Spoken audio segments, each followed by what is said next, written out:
Students, आज की class में हम पढ़ेंगे न्यूट्रिएंट साइक्लिंग और लास्ट में इकोसिस्टम सर्विसेज।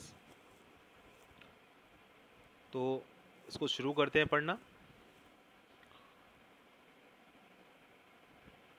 आपने क्लास 11th में पढ़ा था कि किसी भी ऑर्गेनिज्म को लगातार न्यूट्रिएंट्स की सप्लाई चाहिए ताकि वो ग्रो कर सके, रिप्रोड्यूस कर सके और अपने बॉडी के अलग अलग फंक्शंस को रेगुलेट भी कर सके। न्यूट्रिएंट्स का जो अमाउंट होता है, जैसे कि कार्बन है, नाइट्रोजन है या फास्फोरस है, कैल्शियम है, इन न्यूट्रिएंट्स का अमाउंट सॉइल में मिलता है। तो किसी भी समय सॉइल में कितने न्यूट्रिएंट्स हैं उसको हम बोलते हैं स्टैंडिंग स्टेट। किसी भी सॉइल पे, किसी भी एरिया की सॉइल में किसी गिवन टाइम में कितने न्यूट्रिएंट्स प्रेजेंट हैं, that is called as the standing state. और ये स्टैंडिंग स्टेट जो है ये अलग अलग आपको मिलेगी अलग अलग इकोसिस्टम्स में, और ये सीजन्स के अकॉर्डिंग भी चेंज होती है। What is important is to appreciate that nutrients which are never lost from the ecosystems, rather they are recycled time and again indefinitely।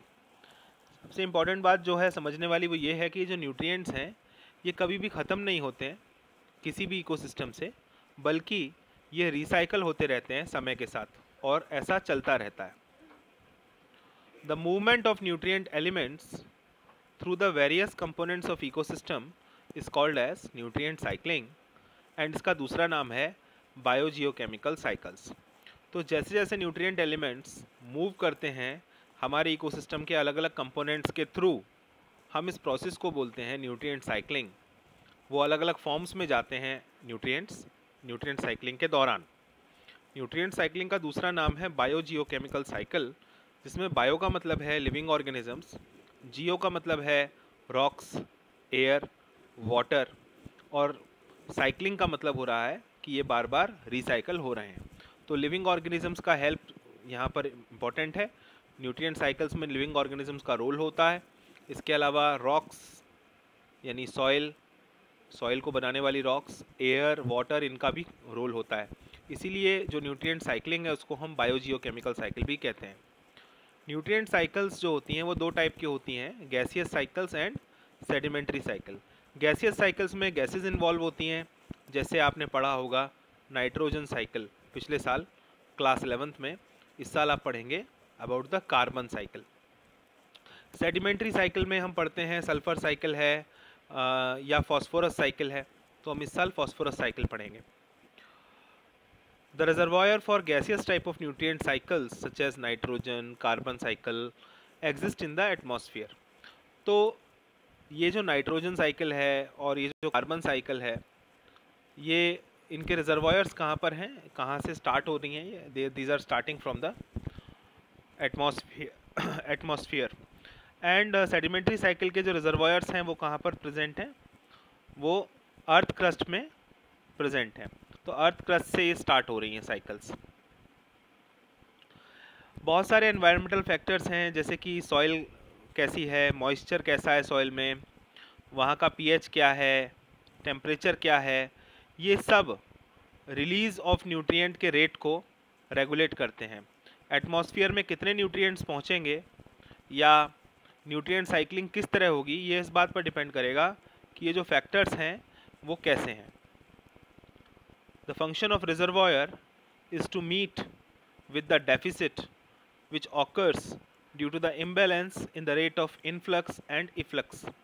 तो रिजर्वायर का काम होता है कि वो अगर कोई कमी हो जाती है हमारी न्यूट्रिएंट साइक्लिंग में, तो अगर कोई इम्बैलेंस जनरेट होता है तो उस इम्बैलेंस को पूरा कर देना और बैलेंस को दोबारा से बना देना। बिकॉज बहुत बार इस न्यूट्रिएंट साइक्लिंग में सब्सटेंसेस को लेना पड़ता है, और बहुत सारे इसमें न्यूट्रिएंट साइक्लिंग में लास्ट में सब्सटेंसेस रिलीज़ होते हैं। तो जैसे कार्बन साइक्लिंग है तो कार्बन को लेना और कार्बन को रिलीज़ करना, इसमें अगर इम्बैलेंस होगा तो रिजर्वायर का रोल होगा उस इम्बैलेंस को फुलफ़िल करना। अब हम सबसे पहले पढ़ेंगे इसमें कार्बन साइकिल। तो आप जब लिविंग ऑर्गेनिजम्स की कंपोजिशन की स्टडी करोगे तब आपको पता चलेगा कि कार्बन हमारे ड्राई वेट का 49% होता है और वाटर के अलावा बाद इसका दूसरा नंबर है। अगर हम पूरी दुनिया में ग्लोबल कार्बन का क्वांटिटी देखें तो it is 71, we find that 71% of the carbon is found in the oceans. तो 71% कार्बन ओशंस में डिजॉल्व्ड है। This oceanic reservoir regulates the amount of carbon dioxide in the atmosphere, और इसी oceanic reservoir से हमारी जो कार्बन डाइऑक्साइड है atmosphere में जो मिल रही है वो रेगुलेट हो रही है, उसके साथ रिलेटेड है। एटमॉस्फेयर में केवल 1% ग्लोबल कार्बन प्रेजेंट है। जो टोटल कार्बन है उसका केवल 1% आपको एटमॉस्फेयर में मिलेगा, बाकी 71% कहाँ है? इन द ओशंस। तो ओशियनिक रिजर्वायर बड़ा है। फॉसिल फ्यूल्स भी एक रिजर्वायर हैं कार्बन का। Carbon cycling occurs through atmosphere, ocean and through living and dead organisms. तो ये कार्बन लिविंग ऑर्गेनिजम्स में पहुंच जाता है, ओशंस में है, एटमॉस्फेयर में है, और लिविंग ऑर्गेनिज्म से फिर डेड ऑर्गेनिजम्स में भी जाता है। तो कार्बन साइकिल में सबका इंपॉर्टेंट रोल होता है। अकॉर्डिंग टू वन एस्टिमेट, इतना कार्बन हर साल फिक्स होता है बायोस्फीयर में, और फिक्स करने का तरीका है फोटोसिंथेसिस। तो जब प्लांट्स कार्बन का यूटिलाइजेशन कर लेते हैं उसको वो फिक्स कर लेते हैं। और कितना कार्बन हर साल फिक्स होता है? इतना। A considerable amount of carbon returns to the atmosphere as CO2। तो जब रेस्पिरेशन होता है तब क्या होता है? बहुत सारा कार्बन वापस एटमॉस्फेयर में पहुंच जाता है। कौन कौन पहुंचा रहे हैं उसको? प्रोड्यूसर्स, कंज्यूमर्स और डिकम्पोजर भी। Decomposers also contribute substantially to CO2 pool by processing of waste materials and dead organic matter of land and ocean।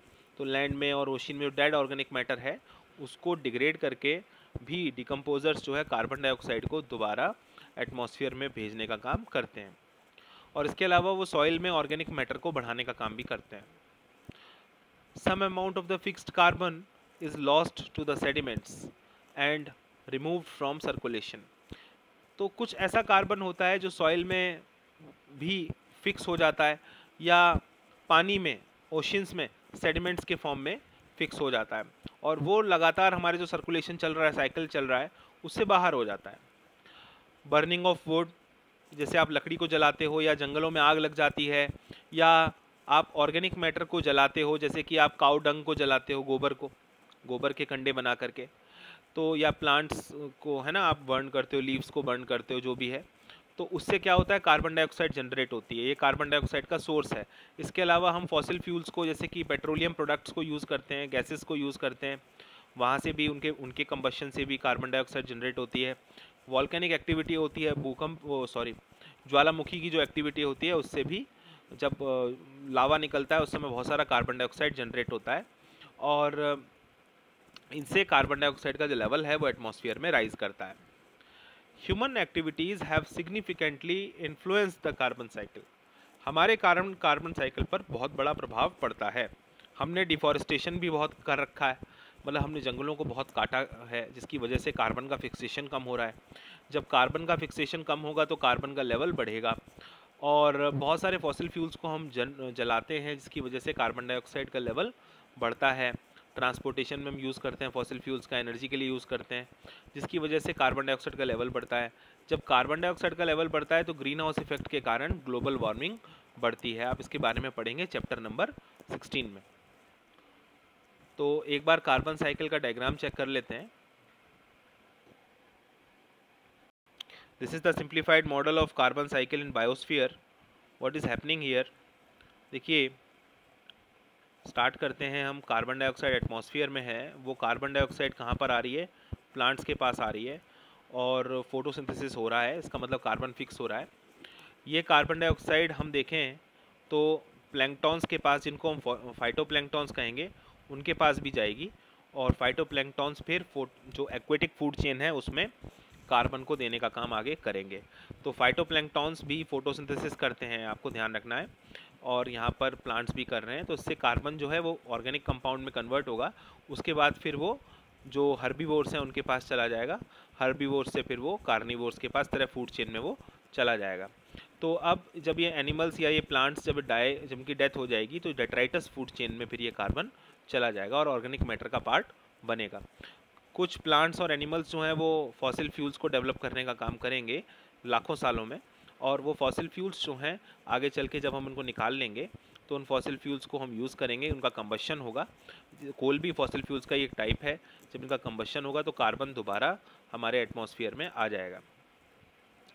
इसके अलावा जब फायर होगा, जैसे आप वुड को जलाएंगे तो भी कार्बन एटमॉस्फेयर में चला जाएगा।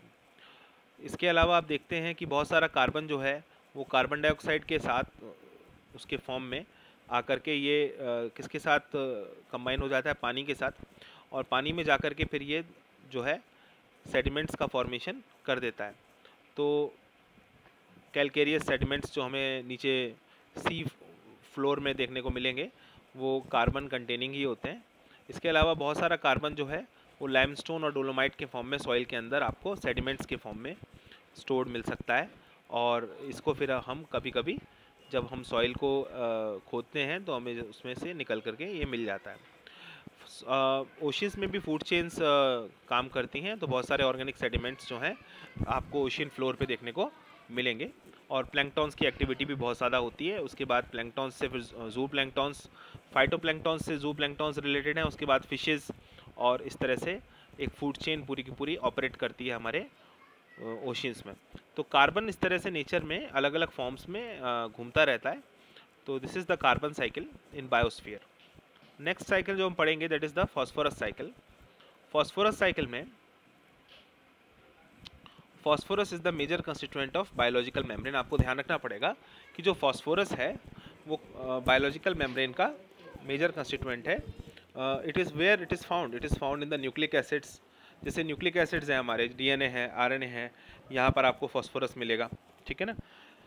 इसके अलावा जो एनर्जी ट्रांसफ़र सिस्टम्स हैं जैसे कि एटीपी है ना, एटीपी कंटेनिंग, एटीपी में आपको फॉस्फेट्स मिलेंगे। तो हमारी जो सेलुलर मेम्ब्रेन्स हैं वहाँ पर आपको फॉस्फेट मिलेगा। तो many animals also need large quantity of this element to make shells. बहुत सारे एनिमल शेल बनाते हैं, और टीथ भी होते हैं जिसमें फॉस्फोरस का बहुत बड़ा रोल होता है। तो फॉस्फोरस का जो नेचुरल रिजर्वायर है वो क्या है, वो है rock, which contains phosphorus in the form of phosphates. तो रॉक में जो फॉस्फोरस होता है वो किस फॉर्म में होता है, वो फॉस्फेट्स के फॉर्म में होता है। Okay, when rocks are weathered minute amount of these phosphates dissolve in soil solution. तो जब क्या होता है, जब वेदरिंग का प्रोसेस होता है ना रॉक्स में धीरे धीरे, तो सॉइल का फॉर्मेशन होता है। तो सॉइल में जब पानी आके मिलेगा तो क्या बनेगा, सॉइल सॉल्यूशन। तो बहुत सारा फॉस्फेट जो है सॉइल सॉल्यूशन में आ जाएगा, और फिर वहाँ से ये रूट्स के साथ प्लांट्स में पहुँच जाएगा, रूट्स की हेल्प से प्लांट में पहुँच जाएगा। तो प्लांट जब वाटर लेंगी तो वाटर के साथ फॉस्फोरस भी आ जाएगा। अब हर्बीवोर्स हैं या दूसरे एनिमल्स हैं जो प्लांट पे डिपेंडेंट हैं, तो उनके पास भी ये फॉस्फोरस प्लांट के रास्ते पहुँच जाएगा। इसके बाद जब वेस्ट प्रोडक्ट जनरेट होंगे डेड ऑर्गेनिजम्स के, तो फॉस्फेट जो है ज़मीन में पहुंच जाएगा सॉइल में। यहाँ पर फॉस्फेट सोल्यूबलाइजिंग बैक्टीरिया फॉस्फेट्स को रिलीज़ करा देंगे सिंपल फॉर्म में, और फिर यहाँ से दोबारा प्लांट्स के पास जाने के लिए अवेलेबल हो जाएगा। तो इस तरह से फॉस्फोरस घूमता रहता है। Unlike carbon cycle there is no respiratory release of phosphorus in the atmosphere. तो फॉस्फोरस जो है एटमॉस्फेयर में रेस्पिरेटरी रिलीज़ नहीं करता है। तो मतलब जैसे कार्बन को हम रेस्पिरेशन से छोड़ते हैं एटमॉस्फेयर में, ऐसे फॉस्फोरस को हम नहीं छोड़ते हैं। तो क्या फॉस्फोरस और कार्बन साइकिल में अंतर हम बता सकते हैं? हाँ, इसके दो बहुत मेजर डिफरेंसेस हैं। जैसे कार्बन साइकिल जो है और फॉस्फोरस साइकिल कैसे अलग है। पहले पहला वाला देखिए, atmospheric inputs of phosphorus through rainfall are much smaller than the carbon inputs. तो पानी के साथ कार्बन जो है वो कार्बोनिक एसिड फॉर्म में नीचे आ सकता है, लेकिन एटमॉस्फेयर से फॉस्फोरस का आना नीचे आप नहीं देखेंगे। तो आप कार्बन को तो आते हुए देखेंगे एटमॉस्फेयर के थ्रू, बट फॉस्फोरस नहीं आता है। सेकंड वाला आप पढ़ेंगे वो ये है कि जो गैसियस एक्सचेंज है फॉस्फोरस का और ऑर्गेनिजम्स का वो नहीं होता है ना, नेग्लिजिबल होता है। तो ये दोनों चीज़ें हमको ध्यान रखनी पड़ेगी, जबकि कार्बन का तो गैसियस फॉर्म में एक्सचेंज होता है। तो ये दोनों चीज़ें आपको ध्यान रखनी है यहाँ पर। अब इसको ज़रा सिंप्लीफाइड मॉडल देख लेते हैं फॉस्फोरस साइक्लिंग का जो टेरेस्ट्रियल इकोसिस्टम में हो रहा है। तो यहाँ पर हम देखेंगे कि जो रॉक मिनरल्स हैं उसमें फॉस्फेट्स हैं। जब इनकी वेदरिंग होगी तो सॉइल सॉल्यूशन में फॉस्फेट्स आ जाएंगे। उसके बाद फिर प्लांट्स इनका अपटेक कर लेंगे और कुछ फॉस्फोरस होगा जो सॉइल के अंदर ही पानी के साथ बह करके चला जाएगा, और बाकी फॉस्फोरस प्लांट्स ले सकते हैं।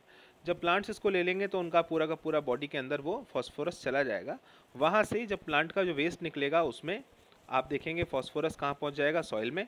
और उसके अलावा जब प्लांट्स को कोई खाएगा तो वो कंज्यूमर भी फॉस्फोरस को ले लेगा। उसके बाद कंज्यूमर की बॉडी में से वो फॉस्फोरस वेस्ट के साथ बाहर चला जाएगा। मतलब जब कंज्यूमर की डेथ होगी या कंज्यूमर अपने वेस्ट रिलीज़ करेगा तो वो फॉस्फोरस जो है डेट्राइटस में चला जाएगा। तो इस वे में जब डेट्राइटस का डिकम्पोजिशन होगा तो दोबारा से ये सॉइल सॉल्यूशन में आ जाएगा। यहाँ पर जो बैक्टीरिया थे वो थे फॉस्फेट सॉल्युबलाइजिंग बैक्टीरिया, जो आपको ध्यान रखना है। तो इस तरह से दोबारा से साइकिल चल जाएगा। तो this is the phosphorus cycle, it is very easy. अब हम पढ़ेंगे इकोसिस्टम सर्विसेज। तो इकोसिस्टम सर्विसेज में हमारा ये जो इकोसिस्टम है वो हमें बहुत सारी सर्विसेज प्रोवाइड करता है। Healthy ecosystems are the base of wide range of economic, environmental and aesthetic goods and services. तो इकोनॉमिक सर्विसेज हमको दे रहा है, वो एनवायरमेंटल सर्विसेज दे रहा है, और एस्थेटिक यानी देखने में सुंदर ऐसी चीज़ें भी इकोसिस्टम हमको प्रोवाइड कर रहा है। हमारे पर्यावरण को सही रख रहा है इकोसिस्टम, है ना। और हमें पैसे से मतलब हमारे इकोनॉमी को अच्छा कर रहा है इकोसिस्टम, और हमें सुंदरता वाली चीज़ें या गुड्स दे रहा है। तो इकोसिस्टम के जो प्रोडक्ट्स हैं, इकोसिस्टम प्रोसेसेस के जितने भी प्रोडक्ट्स हैं उनको हम क्या बोलते हैं, इकोसिस्टम सर्विसेज। इकोसिस्टम हमें क्या सर्विस दे रहा है, इकोसिस्टम प्रोसेसेस से जो भी प्रोडक्ट निकलते हैं that are called as ecosystem services. जैसे क्या, जैसे हेल्दी फॉरेस्ट इकोसिस्टम एयर को प्यूरिफाई करते हैं, वाटर को प्यूरिफाई करते हैं। तो जंगलों में आप देखोगे हवा भी प्यूरिफाई होती है और पानी भी वहाँ पर ज़मीन के थ्रू प्यूरिफाई होता है। जो पानी वहाँ इकट्ठा हो जाता है रिजर्वायर्स में वो धीरे धीरे प्यूरिफाई होता चला जाता है।